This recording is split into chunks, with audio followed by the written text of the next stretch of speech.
ತಮ್ಮ ಅಪಾರ ಸೇವೆಯನ್ನ ಮಾಡ್ತಾ ಇರ್ತಕ್ಕಂಥ ಈ ರಾಜ್ಯದ ಜನಪ್ರಿಯ ಉಪಮುಖ್ಯಮಂತ್ರಿಗಳು ಆಗಿರ್ತಕ್ಕಂಥ ಸನ್ಮಾನ್ಯ ಜಿ ಪರಮೇಶ್ವರ್ ಸರ್ ಅವರು ತಮ್ಮ ಉದ್ಘಾಟನಾ ಭಾಷಣವನ್ನ ಮಾಡಬೇಕು ಅಂತ ಹೇಳಿ ಅವರಲ್ಲಿ ಪ್ರೀತಿಪೂರ್ವಕವಾಗಿ ಮನವಿಯನ್ನ ಮಾಡ್ತಾ ಇದ್ದೇವೆ.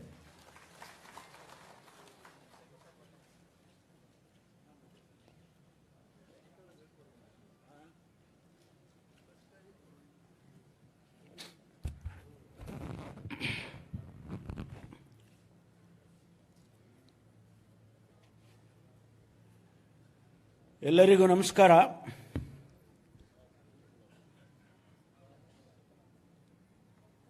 ಪ್ರಪ್ರಥಮವಾಗಿ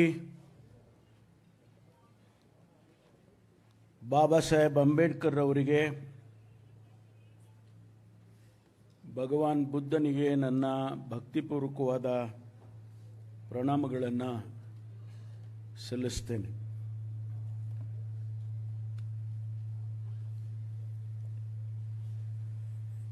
ಇವತ್ತು ಚಿಂತಾಮಣಿ ತಾಲೂಕಿನಲ್ಲಿ, ಚಿಂತಾಮಣಿ ಕ್ಷೇತ್ರದಲ್ಲಿ ಒಂದು ಇತಿಹಾಸವನ್ನು ಸೃಷ್ಟಿ ಮಾಡಿದ್ದಾರೆ ಮಾನ್ಯ ಸುಧಾಕರ್ ಅವರು.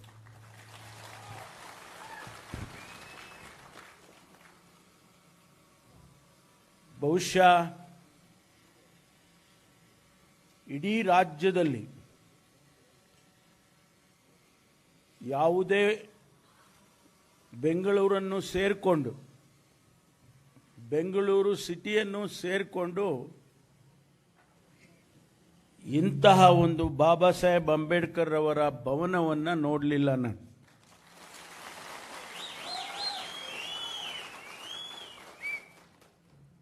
ಅಂತಹ ಭವನವನ್ನು ಇವತ್ತು ನಿರ್ಮಾಣ ಮಾಡಿದ್ದಾರೆ. ಭಾಳ ಸಂತೋಷದಿಂದ ನಾವೆಲ್ಲರೂ ಕೂಡ ಭಾಗವಹಿಸಿದ್ದೇವೆ, ಉದ್ಘಾಟನೆಯ ಕಾರ್ಯಕ್ರಮದಲ್ಲಿ ಭಾಗವಹಿಸಿದ್ದೇವೆ. ಇಂತಹ ಚರಿತ್ರಾರ್ಹವಾದ ಕಾರ್ಯಕ್ರಮದಲ್ಲಿ ಭಾಗವಹಿಸಿ ನಮ್ಮೊಂದಿಗೆ ಇರ್ತಕ್ಕಂಥ ರಾಜ್ಯದ ಸಮಾಜ ಕಲ್ಯಾಣ ಸಚಿವರು, ಬಹುಶಃ ಅವರ ರೆಕಾರ್ಡನ್ನು ಭಾಳ ಸುಲಭನಾಗಿ ಯಾರೂ ಮುರಿಯೋದಕ್ಕಾಗೋದಿಲ್ಲ. 7 ಬಾರಿ ಲೋಕಸಭೆಯಲ್ಲಿ ನಮ್ಮನ್ನು ಪ್ರತಿನಿಧಿಸಿದ್ದಾರೆ.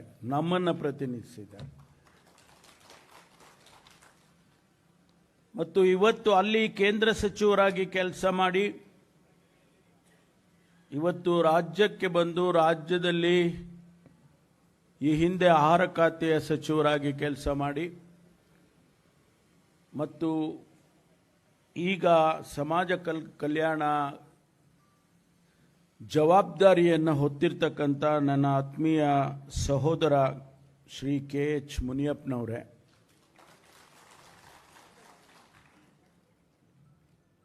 ಗ್ರಾಮೀಣ ಸಚಿವರು, ಗ್ರಾಮೀಣಾಭಿವೃದ್ಧಿ ಸಚಿವರು, ಪಂಚಾಯತ್ ರಾಜ್ಯ ಸಚಿವರು, ನನ್ನ ಆತ್ಮೀಯ ಸ್ನೇಹಿತರಾಗಿರ್ತಕ್ಕಂಥ ಶ್ರೀ ಈಶ್ವರ್ ಖಂಡ್ರೆ ಅವರೇ,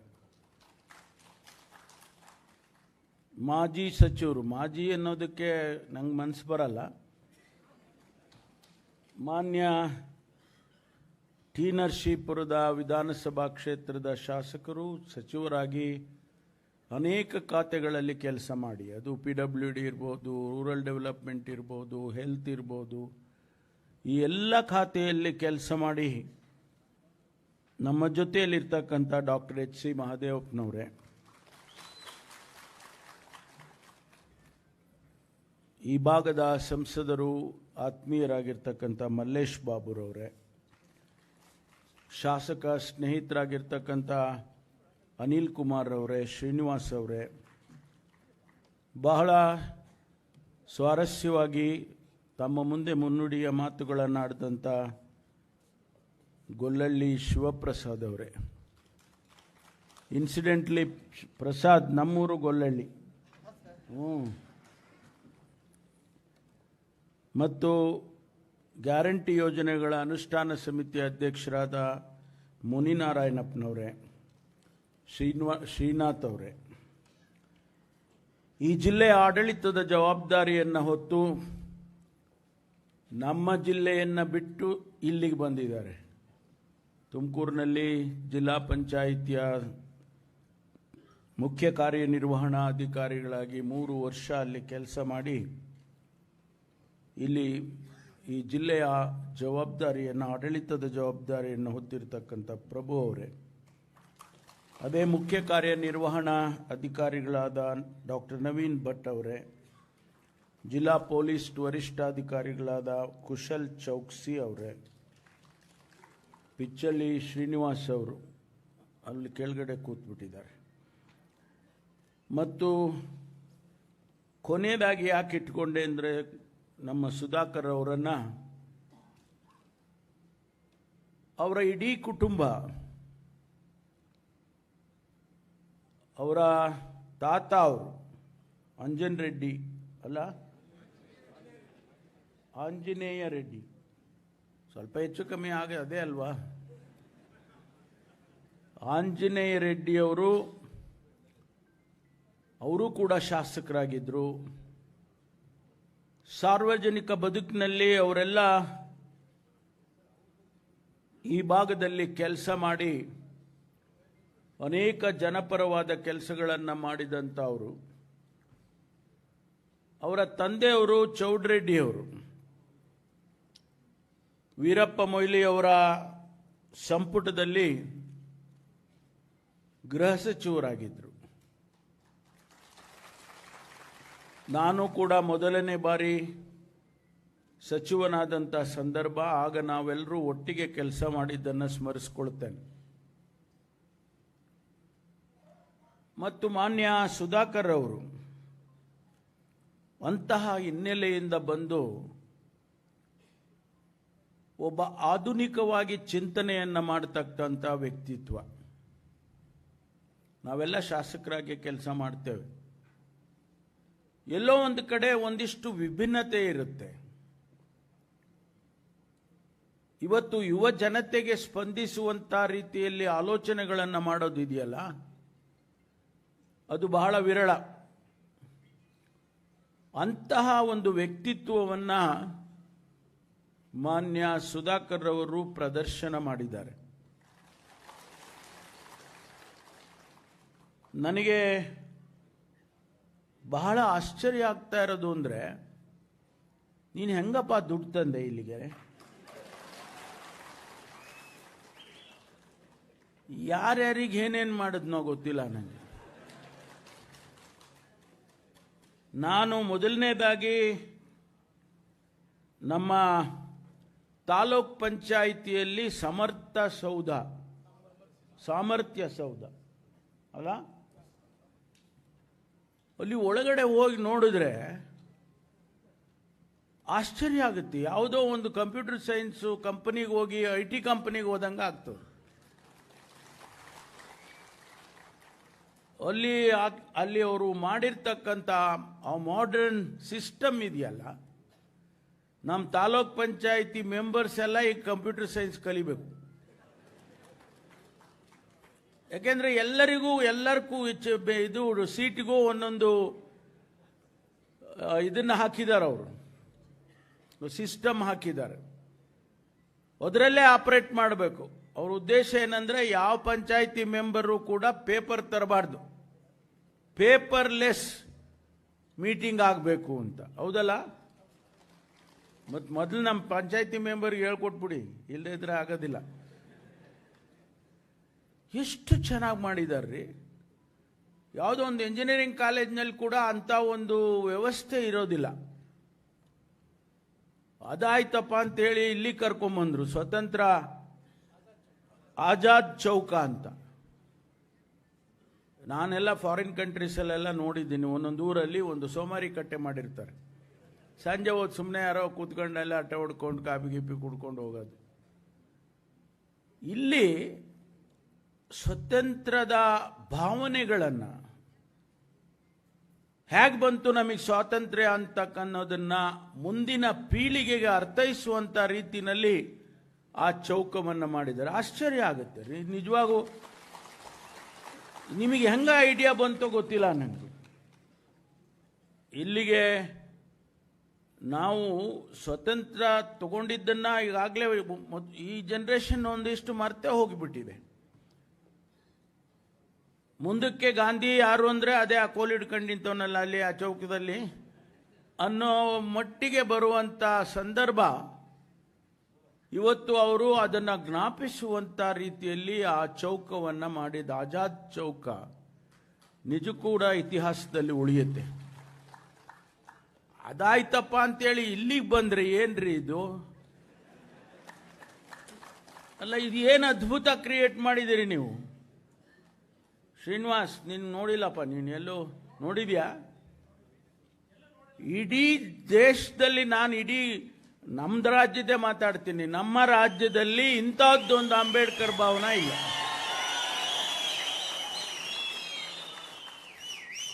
ಭವನ ಕಟ್ಟಬಹುದು, ಹಣ ಕೊಟ್ಟರೆ ಸರ್ಕಾರದಿಂದ ನೀವು ಕಟ್ಟಿಬಿಡ್ತೀರ.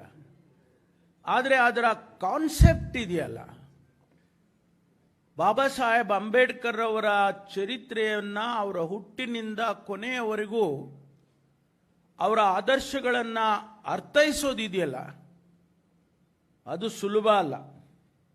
ಅದಕ್ಕೂ ಆಧುನಿಕತೆ ಇದೆ. ಎಲ್ಲ ಎಲೆಕ್ಟ್ರಾನಿಕ್, ಇದು ಎಲ್ಲ ಕಿಯೋಸ್ಕ್ಸ್ ಮಾಡಿ ಅದನ್ನು ನೀವು ಬಟನ್ ಒತ್ತಿದ್ರೆ ಸಾಕು, ಅದು ಅವ್ರ ಇತಿಹಾಸ ಹೇಳ್ಬಿಡುತ್ತೆ. ಇವತ್ತು ಬಹುಶಃ ಮುಂದೆ ಇದು ಒಂದು ಯಾತ್ರಾ ಸ್ಥಳ ಆಗುತ್ತೆ ಅಂತ ಅನಿಸುತ್ತೆ ನನಗೆ. ಒಂದು ಟೂರಿಸಂ ಸೆಂಟರ್, ಮಕ್ಕಳಿಗೆ ಪ್ರತಿಯೊಂದು ಶಾಲೆಯ ಮಕ್ಕಳಿಗೆ ಇಲ್ಲಿ ಕರ್ಕೊಂಡು ಬಂದು ಅವರಿಗೆ ಅಂಬೇಡ್ಕರ್ ಬಗ್ಗೆ ನೀವು ಹೇಳಬೇಕಾಗಿಲ್ಲ, ಅದೇ ಹೇಳುತ್ತೆ. ಅಷ್ಟು ಚೆನ್ನಾಗಿ ಮಾಡಿದ್ದೀರಿ. ನಿಜಕ್ಕೂ ನಾನು ಯಾವ ರೀತಿ ನಿಮಗೆ ಅಭಿನಂದನೆ ಹೇಳಬೇಕೋ ಗೊತ್ತಿಲ್ಲ ನನಗೆ. It's an extraordinary contribution to your constituency, and this will remain in the history of Chintamani. ಚಿಂತಾಮಣಿಯ ಇತಿಹಾಸದಲ್ಲಿ ನೀವು ಇವತ್ತು ಉಳಿದೋಗ್ಬಿಟ್ಟಿದ್ದೀರ. ಯಾರೇನಾರ ಟೀಕೆ ಮಾಡಲಿ, ಟಿಪ್ಪಣಿ ಮಾಡಿ. ಆದರೆ ನಿಮ್ಮಲ್ಲಿ ನಮ್ಮ ಅಣ್ತಮ್ಮರ ಜೊತೆನಲ್ಲಿ ನಾನು ರಿಕ್ವೆಸ್ಟ್ ಮಾಡೋದೇನು ಹೇಳಿ, ನೀವೆಲ್ಲ ಅವ್ರ ಜೊತೆಯಲ್ಲಿ ಇರಬೇಕು. ಇವತ್ತು ಎಲ್ಲ ಇಲ್ಲಿ ನಮ್ಮ ಸಂಘಟನೆಗಳು ಬಂದಿದ್ದಾವೆ ಅಲ್ಲ, ಎಲ್ಲ ಸಂಘಟನೆಗಳು ಬಂದಿದ್ದಾರೆ, ಹೆಚ್ಚು ಕಡಿಮೆ ಒಬ್ಬರ ಇಬ್ಬರ ಬಿಟ್ಟಿದ್ರೆ ಹೋಗ್ಲಿ ಬಿಡಿ. ಆದರೆ ಎಲ್ಲರೂ ಬಂದಿದ್ದೀರ. ನಿಮ್ಮ ಉದ್ದೇಶ ಏನಿದೆ? ಸ್ವಾಭಿಮಾನದ ಬದುಕು ನಮಗೆ ಸಿಗಬೇಕು ಅನ್ನೋದೇ ನಿಮ್ಮ ಹೋರಾಟ. ಅದಕ್ಕೆ ಸಹಕಾರಿಯಾಗಿ ನಿಂತ ಒಬ್ಬ ಸಹೋದರನ ಜೊತೆಯಲ್ಲಿ ನೀವು ಇರಬೇಕಲ್ವಾ? ದಯಮಾಡಿ ಆ ಕೆಲಸ ಮಾಡಿ ಅಂತೇಳಿ ನಾನು ವೈಯಕ್ತಿಕವಾಗಿ ತಮ್ಮಲ್ಲಿ ವಿನಂತಿಯನ್ನು ಮಾಡಿಕೊಳ್ತೇನೆ. ಇವತ್ತು ಬಾಬಾ ಸಾಹೇಬ್ ಅಂಬೇಡ್ಕರ್ ಅವರ ಬಗ್ಗೆ ಮಾತನಾಡೋದಕ್ಕೆ ಮಹದೇವಪ್ಪನವರು ಬಂದಿದ್ದಾರೆ. ಯಾಕೆಂದ್ರೆ ಬಹಳ ಚೆನ್ನಾಗಿ ಅರ್ಥೈಸಿಕೊಂಡು ಅದನ್ನು ಜನಸಮುದಾಯಕ್ಕೆ ತಿಳಿಸ್ತಕ್ಕಂಥ ಶಕ್ತಿ, ಬುದ್ಧಿವಂತಿಕೆ ಅವರಿಗಿದೆ. ಬಹಳಷ್ಟು ಈಗ ತಾನೇ ನಮ್ಮನ್ನು ಸಂವಿಧಾನ ಓದಿಸಿದ್ರು.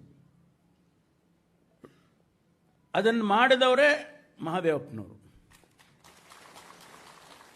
ಇವತ್ತು ಎಲ್ಲ ಸಭೆಗಳಲ್ಲಿ, ವಿಧಾನಸೌಧದಲ್ಲಿ, ವಿಧಾನ ಪರಿಷತ್ನಲ್ಲಿ, ಎಲ್ಲ ಸಭೆಗಳಲ್ಲಿ ಸಂವಿಧಾನವನ್ನು ಓದಬೇಕು ಅಂತೇಳಿ ಶಾಲೆಯ ಮಕ್ಕಳಿಗೆ, ಕಾಲೇಜ್ ಮಕ್ಕಳಿಗೆ ಇವತ್ತು ಆ ಪದ್ಧತಿಯನ್ನು ತಂದಂಥವ್ರು ಯಾರು ಅಂತ ಹೇಳಿದ್ರೆ ಡಾಕ್ಟರ್ ಮಹದೇವಪ್ಪನವರು.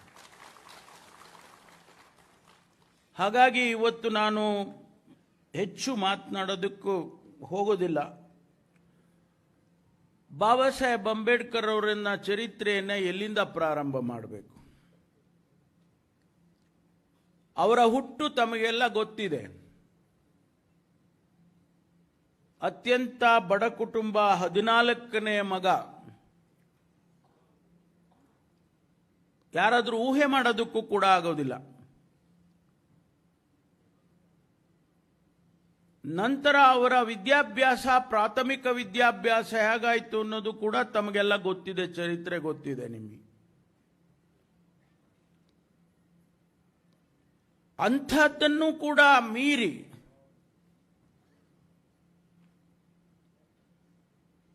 ಪದವಿಯನ್ನ ಪಡ್ಕೊಂಡು ಆನಂತರ ಹೊರದೇಶಕ್ಕೆ ಹೋಗಿ, ಈ ಕಾಲದಲ್ಲಿ ಯಾರು ಬೇಕಾದ್ರೂ ಏರೋಪ್ಲೇನ್ ಹತ್ಕೊಂಡು ಹೊರಟೋಗ್ತಾರೆ, ಆದರೆ ಅವತ್ತಿಗೆ ಹೊರದೇಶಕ್ಕೆ ಹೋಗಿರ್ತಕ್ಕಂಥ ಭವಿಷ್ಯ ನನಗೆ ಗೊತ್ತಿರುವಂಥ ಇತಿಹಾಸದಲ್ಲಿ ಮೊದಲನೆಯ ದಲಿತ ಸಮುದಾಯಕ್ಕೆ ಸೇರಿದ ವ್ಯಕ್ತಿ ಇಡೀ ದೇಶದಲ್ಲಿ. ಬರೇ ಹೋಗಿ ಅಲ್ಲೇನೋ ಓದ್ಕೊಂಡು ಬರೋದಲ್ಲ, ಆದರೆ ಅಪ್ರತಿಮವಾಗಿ ಜ್ಞಾನವನ್ನ ಸಂಪಾದನೆ ಮಾಡೋದಿದೆಯಲ್ಲ. ನಾನು ಕೂಡ ಇಂಗ್ಲೆಂಡ್ನಲ್ಲಿ ಅವ್ರು ಇದ್ದಿದ್ದ ಮನೆ, ಅವ್ರು ಹೋಗಿದ್ದ ಕಾಲೇಜು, ಆ ಲೈಬ್ರರಿ ಎಲ್ಲ ನೋಡ್ಕೊಂಡು ಬಂದಿದ್ದೇನೆ. ಆ ಅಪ್ರತಿಮವಾದ ನಾಲೆಡ್ಜ್ ಅನ್ನ, ಜ್ಞಾನವನ್ನ ಸಂಪಾದನೆ ಮಾಡಿಕೊಂಡು ನನಗಿನ್ನ ಇನ್ನು ಮೇಲೆ ಯಾರೂ ಇಲ್ಲ ಅಂತಕ್ಕಂಥದ್ದು. ಆ ಕಾಲಕ್ಕೆ, ಆ ಕಾಲಘಟ್ಟದಲ್ಲಿ 6 ಜನ, ಇಡೀ ಪ್ರಪಂಚದಲ್ಲಿ 6 ಜನರನ್ನ ಅತ್ಯಂತ ಜ್ಞಾನಿಗಳು ಅಂತ ಹೇಳಿ ಎರಡನೇ ಯುದ್ಧದ ಸಂದರ್ಭದಲ್ಲಿ ಹೇಳ್ತಾರೆ. ಅದರಲ್ಲಿ ಬಾಬಾ ಸಾಹೇಬ್ ಅಂಬೇಡ್ಕರ್ ಒಬ್ರು. ಇಡೀ ಪ್ರಪಂಚದಲ್ಲಿ ಜ್ಞಾನವನ್ನ ಸಂಪಾದನೆ ಮಾಡಿದಂತ 6 ಜನರ ಪೈಕಿ ಬಾಬಾ ಸಾಹೇಬ್ ಅಂಬೇಡ್ಕರ್ ಅವರು ನಿಲ್ತಾರೆ ಅಂತ ಹೇಳಿದ್ರೆ ಎಷ್ಟು ಜ್ಞಾನವನ್ನ ಸಂಪಾದನೆ ಮಾಡಿದ್ರು. ಕೊಲಂಬಿಯಾ ವಿಶ್ವವಿದ್ಯಾನಿಲಯಕ್ಕೆ ಹೋಗಿ ಅಲ್ಲಿಯ ಸಂಪಾದನೆ, ಆ ಜ್ಞಾನದ ಸಂಪಾದನೆ ಇಡೀ ಭಾರತವನ್ನ ಬದಲಿಸುವಂತ ಜ್ಞಾನವನ್ನ ಸಂಪಾದನೆ ಮಾಡಿದ್ರು. ಇವತ್ತು ನಾವು ಎಲ್ಲ ನೋಡ್ತೀವಿ, ಆಧುನಿಕ ಭಾರತ ಇವತ್ತೇನಾದ್ರೂ ಈ ದೇಶ ಇವತ್ತು ಆರ್ಥಿಕವಾಗಿ ಸ್ವಾವಲಂಬಿಗಳಾಗ್ತಾ ಇದ್ದೀವಿ ಅಂತಂದ್ರೆ, India stands as the 4th largest economy in the world today. ಆ ಸ್ಥಾನ ಇವತ್ತು ಬರಬೇಕಾದ್ರೆ ಅದ ಕೀರ್ತಿ ಬಾಬಾ ಸಾಹೇಬ್ ಅಂಬೇಡ್ಕರ್ಗೆ ಹೋಗ್ಬೇಕು. ಅವರು ಪ್ರಬಂಧ ಬರೀತಾರೆ, the value of a rupee. ಅವತ್ತಿಗೆ ನಮ್ಮ ರುಪಿಯ ಭವಿಷ್ಯ ಹೇಗಿರುತ್ತೆ, ಹೇಗಿರಬೇಕು ಅನ್ನೋದನ್ನ ಅವತ್ತಿಗೆ ಅವರು ಬರೆದಿಟ್ಟಿರ್ತಕ್ಕಂಥದ್ದು. ಇವತ್ತು ಅದರ ಆಧಾರದ ಮೇಲೆ ರಿಸರ್ವ್ ಬ್ಯಾಂಕ್ ಮಾಡಿದ್ರು. ಆ ರಿಸರ್ವ್ ಬ್ಯಾಂಕಿನ ಕಂಟ್ರೋಲ್ ಏನಿದೆಯಲ್ಲ, ಈ ದೇಶದ ಆರ್ಥಿಕ ವ್ಯವಸ್ಥೆಗೆ ಬಾಬಾ ಸಾಹೇಬ್ ಅಂಬೇಡ್ಕರ್ ಅವರು ಕೊಟ್ಟಂತ ಕೊಡುಗೆ. ಯಾವ ಏರಿಯಾ, ಯಾವ ಕ್ಷೇತ್ರ ಅವರು ಮುಟ್ಲಿಲ್ಲ ರೀ. ಇವತ್ತು ನಾವು ಹೆಣ್ಮಕ್ಕಳು, ಮಹಿಳೆಯರ ಬಗ್ಗೆ ಒಂದು ಮಹಿಳಾ ಮೀಸಲಾತಿ ಮಾಡೋದಕ್ಕೆ ಓದಾಡ್ತಾ ಇದ್ದೀವಿ. ನಾವು ಮಹಿಳೆಯರಿಗೆ ಹಕ್ಕು ಕೊಡಬೇಕು, ಆಸ್ತಿಯಲ್ಲಿ ಹಕ್ಕು ಕೊಡಬೇಕು, ತೀರ್ಮಾನಗಳಲ್ಲಿ ಹಕ್ಕು ಕೊಡಬೇಕು. ಅದಕ್ಕಾಗಿ ನಾನು ಹಿಂದೂ ಕೋಡ್ ಬಿಲ್ ತರ್ತೇನೆ ಅಂತೇಳಿ ತಗೊಂಡು ಬಂದ್ರಲ್ಲ, ಯಾರಾದ್ರೂ ಹೇಳಿದ್ರೆ ಇವತ್ತು ಹೆಣ್ಮಕ್ಳು ಬಾಬಾ ಸಾಹೇಬ್ ಅಂಬೇಡ್ಕರ್ ಅವ್ರ ಫೋಟೋ ಇಟ್ಕೊಂಡು ಪೂಜೆ ಮಾಡಬೇಕು. ಈ ದೇಶದ ಪ್ರತಿಯೊಬ್ಬ ಹೆಣ್ಣುಮಗಳು ಅದಕ್ಕಾಗಿ ನಾನು ರಾಜೀನಾಮೆ ಕೊಡ್ತೀನಿ ಅಂತ ಹೇಳಿ ರಾಜೀನಾಮೆ ಕೊಟ್ಟರು. ಇವತ್ತು ಈ ದೇಶದಲ್ಲಿ ಸಮಾನತೆಯನ್ನ ಪ್ರತಿಪಾದನೆ ಮಾಡೋದಕ್ಕೆ ಮಾತುಗಳನ್ನು ಆಡ್ತೇವೆ. ಸಂವಿಧಾನದ ಮೊದಲನೇ ಪುಟದಲ್ಲಿ ಈಗ ನಾವು ಓದಿದ್ವಲ್ಲ ಸಮಾನತೆ. ಯಾವ ದೇಶದ ಸಂವಿಧಾನದಲ್ಲಿ ಕೂಡ ಈ 3 ಭಾಗಗಳನ್ನ, ಸಮಾನತೆ, ಭ್ರಾತೃತ್ವ, ನ್ಯಾಯ, ಜಸ್ಟಿಸ್, ಇದನ್ನ ಸಂವಿಧಾನದಲ್ಲಿ ಬರೆದಿಡುವಂತ ತೀರ್ಮಾನ, ಒಂದು ವೇಳೆ ಆ ಸಂವಿಧಾನದಲ್ಲಿ ನಿಮಗೆ ಈಕ್ವಾಲಿಟಿ ಬರದೇ ಇಲ್ಲದೆ ಇದ್ರೆ, ನ್ಯಾಯ, ಜಸ್ಟಿಸ್ ಬರದೇ ಇದ್ರೆ, ಭ್ರಾತೃತ್ವ ಬರೆದೋಗಿದ್ರೆ ಇವತ್ತು ದೇಶದ ಪರಿಸ್ಥಿತಿ ಏನಾಗ್ತಾ ಇತ್ತು? ಪ್ರಜಾಪ್ರಭುತ್ವದ ಮಾತುಗಳನ್ನಾಡ್ತೇವೆ ನಾವು. The one of the true democrat in the world is only Ambedkar, nobody else. ಆದ್ರಿಂದ ಬಾಬಾ ಸಾಹೇಬ್ ಅಂಬೇಡ್ಕರ್ ಅವರ ಮಾತುಗಳು, ಅವರ ಆದರ್ಶಗಳು ಇವತ್ತು ಈ ದೇಶಕ್ಕೆ ಸ್ವಾಭಿಮಾನವನ್ನು ತರ್ತಕ್ಕಂಥವು. ಇಂಡಸ್ಟ್ರಿಯಲೈಸೇಷನ್ ಬಗ್ಗೆ ಮಾತಾಡಿದ್ದಾರೆ. ಪಾಕಿಸ್ತಾನ ಇಂಡಿಯಾ ಪಾರ್ಟಿಷನ್ ಆಗುತ್ತೆ ಅನ್ನೋದ್ರ ಬಗ್ಗೆ ಮಾತನಾಡಿದ್ದಾರೆ. ಮಹಾತ್ಮ ಗಾಂಧೀಜಿಯವರಂತ ಅತಿ ದೊಡ್ಡ ನಾಯಕನ ಜೊತೆ ಸಂಘರ್ಷಕ್ಕೆ ಇಳಿತಾರಲ್ರಿ, ಯಾರಿಗೋಸ್ಕರ? ನನ್ನ ಜನ ನಮ್ಮವರನ್ನ ಪ್ರತಿನಿಧಿಯನ್ನ ಆರಿಸುವಂತ ಹಕ್ಕು ಬೇಕು. ಬೇರೆಯವರು ನನ್ನ ಜನರನ್ನ ಆರಿಸಬಾರದು, ನನ್ನ ಜನನೇ ಹರಿಸಬೇಕು ಅನ್ನುವಂತ ತೀರ್ಮಾನಕ್ಕೆ ಗಾಂಧೀಜಿಯವರ ಜೊತೆಯಲ್ಲಿ ಸಂಘರ್ಷ ಮಾಡಿದಂಥದ್ದನ್ನು ಸ್ಮರಿಸಿಕೊಳ್ಬೇಕು. ಇಡೀ ಪ್ರಪಂಚದ ವ್ಯವಸ್ಥೆನಲ್ಲಿ, ಇವತ್ತು ಪ್ರಜಾಪ್ರಭುತ್ವದ ವ್ಯವಸ್ಥೆನಲ್ಲಿ ಒನ್ ಮ್ಯಾನ್ ಒನ್ ವೋಟ್. ನೀನ್ ದೊಡ್ಡ ಸಾಹುಕಾರ ಶ್ರೀಮಂತ ಇದ್ರು ನಿನಗೆ ಒಂದೇ, ಆ ಬೀದಿಯಲ್ಲಿ ಅಥವಾ ಕಸ ಗುಡಿಸ್ತಾನಲ್ಲ ಅವನು ಬಡವ, ಅವನಿಗೂ ಒಂದೇ. ಕಾರಣ ಸಮಾನತೆಯನ್ನು ತರಬೇಕು, equal status in the eyes of law, ಅದನ್ನ ತರಬೇಕು ಅಂತ ಹೇಳಿ ಬಾಬಾ ಸಾಹೇಬರು ಇವತ್ತು ನಮಗೆ ಆ ಫ್ರಾಂಚೈಸಿಯನ್ನು ಕೊಟ್ಟು ಹೋಗಿದ್ದಾರೆ. ಸ್ನೇಹಿತರೆ, ನಾವು ಆ ದಾರಿಯಲ್ಲಿ ಹೋಗಬೇಕು. ಆ ದಾರಿಯಲ್ಲಿ ನಾವು ಹೋದರೆ ನಮಗೊಂದಿಷ್ಟು ಸ್ವಾಭಿಮಾನ ಬರುತ್ತೆ,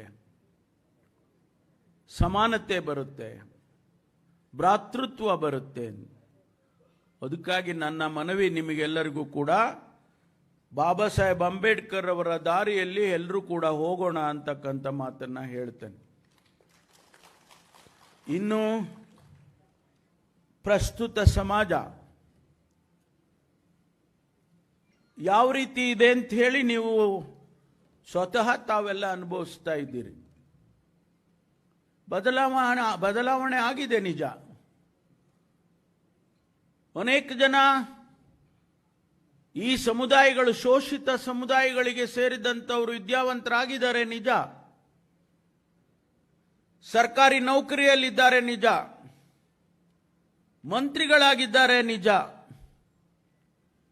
ಸಾಮಾಜಿಕವಾಗಿ ಇನ್ನೂ ಕೂಡ ಸಮಾಜ ನಮ್ಮನ್ನ ಒಪ್ಪಲಿಲ್ಲ, ಸಮಾನತೆಯನ್ನು ಕೊಡೋದಕ್ಕೆ ಇನ್ನೂ ಕೂಡ ಒಪ್ಪಲಿಲ್ಲ ಅನ್ನೋದಕ್ಕೆ ಒಂದೇ ನಿದರ್ಶನ ಮೊನ್ನೆ ನಡೆದಂತ ಘಟನೆ, ಮಲ್ಲಿಕಾರ್ಜುನ ಖರ್ಗೆ ಅವರಿಗೆ ಆಗಿದಂತ ಘಟನೆ. ಈ ದೇಶದ ಕಾಂಗ್ರೆಸ್ ಪಕ್ಷದ ಅಧ್ಯಕ್ಷ ಒಂದು ಊರಿನಲ್ಲಿ ಹೋಗಿ ಭಾಷಣ ಮಾಡಿ ಬರ್ತಾನೆ. ಆ ಭಾಷಣ ಮಾಡಿ ಬಂದಾಗ ಅದನ್ನ ಏನದು ಪೂಜೆ ಮಾಡಿ, ಅದನ್ನೆಲ್ಲ ಹೋಮ ಮಾಡಿ, ಅದನ್ನ ಕ್ಲೆನ್ಸಿಂಗ್ ಮಾಡ್ತಾರೆ, ಶುದ್ಧೀಕರಣ ಮಾಡ್ತಾರೆ. ಅಂದ್ರೆ 80 ವರ್ಷ ಆಗಿದೆ ಸ್ವತಂತ್ರ ಬಂದು, ನಾವೇನು ಸಂದೇಶ ಕೊಡ್ತಾ ಇದ್ದೀವಿ? ಇದೇ ಘಟನೆಯನ್ನ ಬಾಬು ಜಗಜೀವನ್ ರಾಮ್ ಅವರಿಗೆ ಹಿಂದೂ ವಿಶ್ವವಿದ್ಯಾನಿಲಯದಲ್ಲಿ ಮಾಡಿದ್ರು. ಬನಾರಸ್ ಹಿಂದೂ ಯೂನಿವರ್ಸಿಟಿಯಲ್ಲಿ ಅವರು ಉದ್ಘಾಟನೆ ಮಾಡಿ ಬಂದ ನಂತರ ಆ ಸ್ಥಳವನ್ನು ಶುದ್ಧೀಕರಣ ಮಾಡಿದ್ದು ನಾವೇನು ಮರ್ತಿದ್ದೀವಿ ಅನ್ಕೊಂಡ್ರ? ಇವತ್ತು ಅದರ ಬಗ್ಗೆ ನೀವುಗಳೆಲ್ಲ ಯೋಚನೆ ಮಾಡಬೇಕಾಗ್ತದೆ. ಯಾವ ಸಮಾಜ ಇನ್ನೂ ಕೂಡ ಅದನ್ನ ಮನಸ್ಸಿನಲ್ಲಿಟ್ಟುಕೊಂಡು ಆ ಮನುಸ್ಮೃತಿಯ ಮನಸ್ಸನ್ನ ಇವತ್ತಿಗೂ ಕೂಡ ನಡೆಸ್ತಾರೆ ಅಂತ ಹೇಳಿದ್ರೆ, ಆ ವರ್ಗ ಇದೆ ಅಂದ್ರೆ ಅದಕ್ಕೆ ನಾವು ಖಂಡಿಸದೆ ಮತ್ತೇನ್ ಮಾಡಬೇಕು?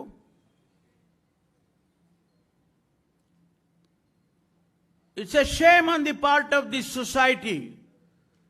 ಯಾರು ಮಾಡಿದ್ದಾರೆ ಅವರಿಗೆ ನೀವು ಒಂದು ಮಾತು ಕೂಡ ಹೇಳಲ್ಲ. ಆಡಳಿತ ಮಾಡೋರು ನೀವು ಅದನ್ನ ಖಂಡಿಸಲೇ ಇಲ್ಲ ಒಬ್ಬರು ಕೂಡ. ಆದ್ರಿಂದ ಇನ್ನೂ ಕೂಡ ನಾವು ನೀವೆಲ್ಲರೂ ಕೂಡ ಎಚ್ಚೆತ್ತುಕೊಳ್ಳುವಂತ ಸಮಯ ಇದೆ ಅನ್ನೋ ಮಾತನ್ನ ಈ ಸಂದರ್ಭದಲ್ಲಿ ಹೇಳೋದಕ್ಕೆ ಬಯಸ್ತೇನೆ. ನಾನು, ಮುನಿಯಪ್ಪನವರು, ಮಾದೇವಪ್ಪನವರು ಕೂಡ ಇದ್ರು, ಸುಧಾಕರ್ ಅವರು ಇದ್ರು, ಸಚಿವರಾಗಿ ಕೆಲಸ ಮಾಡ್ತಾ ಇದ್ದೇವೆ. ಸರ್ಕಾರದಲ್ಲಿ ಬದಲಾವಣೆಯನ್ನು ತರಬೇಕು, ಈ ಜನರಿಗೆ ಬದಲಾವಣೆಯನ್ನು ತರಬೇಕು ಅನ್ನುವಂಥ ಹೋರಾಟವನ್ನೇ ಮಾಡ್ಕೊಂಡು ಬರ್ತಿದ್ದೇವೆ. ಕರ್ನಾಟಕದಲ್ಲಿ ವಿಭಿನ್ನವಾದಂಥ ಆಡಳಿತ ಇದೆ, ಬೇರೆ ರಾಜ್ಯಕ್ಕೆ ನಾವು ಹೋಲಿಸೋದಕ್ಕೆ ಆಗೋದೇ ಇಲ್ಲ. ಒಂದು ರೀತಿಯಲ್ಲಿ ಅನೇಕ ಪ್ರಥಮಗಳನ್ನು ಮಾಡಿದ್ದೇವೆ. ಮಹದೇವಪ್ಪನವರಿದ್ದಾಗ, ಆಂಜನೇಯ ಇದ್ದಾಗ SCP TSP ಕಾಯ್ದೆಯನ್ನು ತಂದು ಈ ಜನರಿಗೆ ಮಾತ್ರ ಬಡ್ಜೆಟ್ನಲ್ಲಿ 24.1% ಬಡ್ಜೆಟ್ನಲ್ಲಿ ಅಲೋಕೇಶನ್ ಕೊಡಬೇಕು ಅಂತ ಮಾಡಿದಂಥ ರಾಜ್ಯ ಯಾವುದಾದ್ರೂ ಇದ್ರೆ ಅದು ಮೊದಲನೆಯದಾಗಿ ಕರ್ನಾಟಕ. ಮಾನ್ಯ ಸಿದ್ದರಾಮಯ್ಯನವರು ಇವತ್ತು ಇತಿಹಾಸದಲ್ಲಿ ಉಳಿದಿದ್ದಾರೆ, ನಮ್ಮಗಳ ಮನಸ್ಸಲ್ಲಿ ಅವರು ಉಳಿದಿದ್ದಾರೆ. ಆ SCP TSP ಎನ್ನುವಂಥ ಕಾಯ್ದೆ ಅದನ್ನು ಪ್ರಥಮವಾಗಿ ಈ ದೇಶದಲ್ಲಿ ತಂದಂಥವ್ರು ಅಂಥೇಳಿ. ಅದರ ನ್ಯೂನತೆಗಳು ಮತ್ತೊಂದು ಅವೆಲ್ಲ ನಾನೇನು ಹೇಳಕ್ಕೆ ಹೋಗೋದಿಲ್ಲ. ಆದರೆ ಇವತ್ತು ನಾವು ಆ ದಾರಿಯಲ್ಲಿ, ಬಾಬಾ ಸಾಹೇಬ್ ಅಂಬೇಡ್ಕರ್ ಅವರು ಹಾಕಿಕೊಟ್ಟಂಥ ದಾರಿಯಲ್ಲಿ ಬದಲಾವಣೆಯನ್ನು ತರ್ತಕ್ಕಂಥ ಪ್ರಯತ್ನಗಳನ್ನು ನಾವೆಲ್ಲ ಮಾಡ್ತಾ ಇದ್ದೇವೆ ಎನ್ನುವಂಥ ಮಾತುಗಳನ್ನು ಈ ಸಂದರ್ಭದಲ್ಲಿ ಹೇಳ್ತೇನೆ. ಒಂದೇ ಒಂದು ನನ್ನ ವಿನಂತಿ ನಿಮ್ಮಲ್ಲಿ, ನಿಮ್ಮ ಮನೆಗಳಲ್ಲಿ ನೀವು ಬಾಬಾ ಸಾಹೇಬಿಗೆ ಗೌರವ ಸಲ್ಲಿಸೋದು ಹೇಗಪ್ಪ ಅಂತ ಹೇಳಿದ್ರೆ, ನಿಮ್ಮ ಮಕ್ಕಳನ್ನು ವಿದ್ಯಾವಂತರನ್ನಾಗಿ ಮಾಡೋದು. ನೀವೊಂದೊತ್ತು ಊಟನಾದರೂ ಬಿಟ್ಬಿಡಿ, ನೀವೇನು ಸತ್ತೋಗಲ್ಲ. ಒಂದೊತ್ತು ಊಟ ಬಿಟ್ಟರೆ ಸಾಯ್ತೀರಾ? ಒಂದೊತ್ತು ಊಟ ಬಿಟ್ಟರೂ ಚಿಂತೆ ಇಲ್ಲ.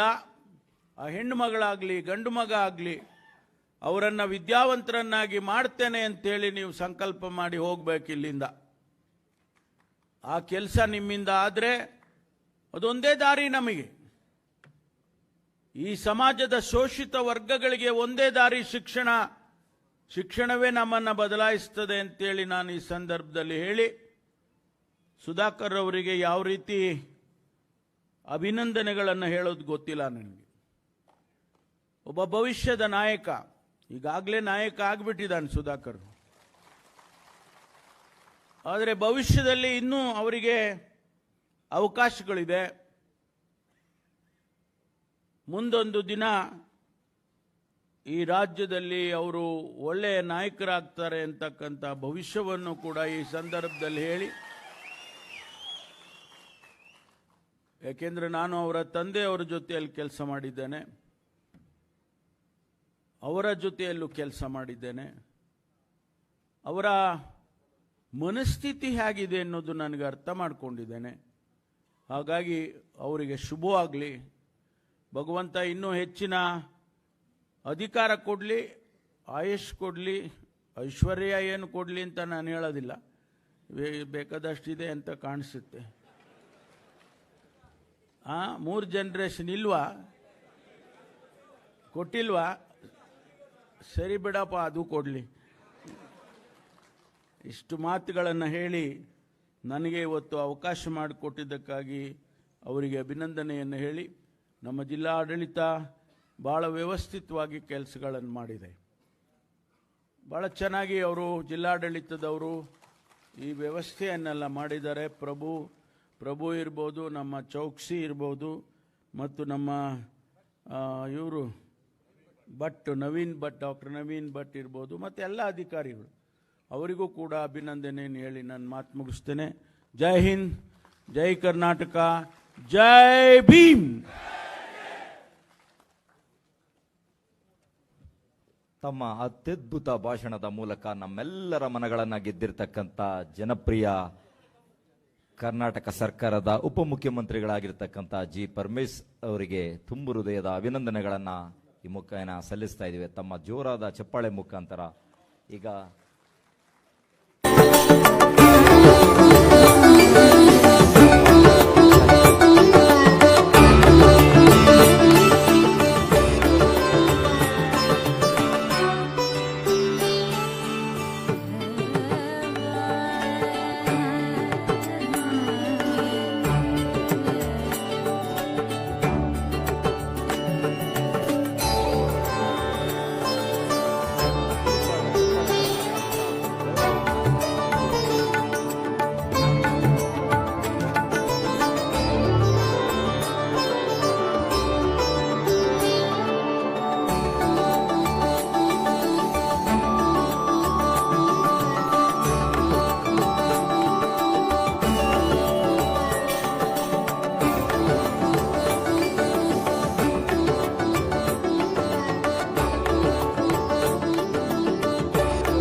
ಕರ್ನಾಟಕ ರಾಜ್ಯದ ಉಪಮುಖ್ಯಮಂತ್ರಿಗಳಿಗೆ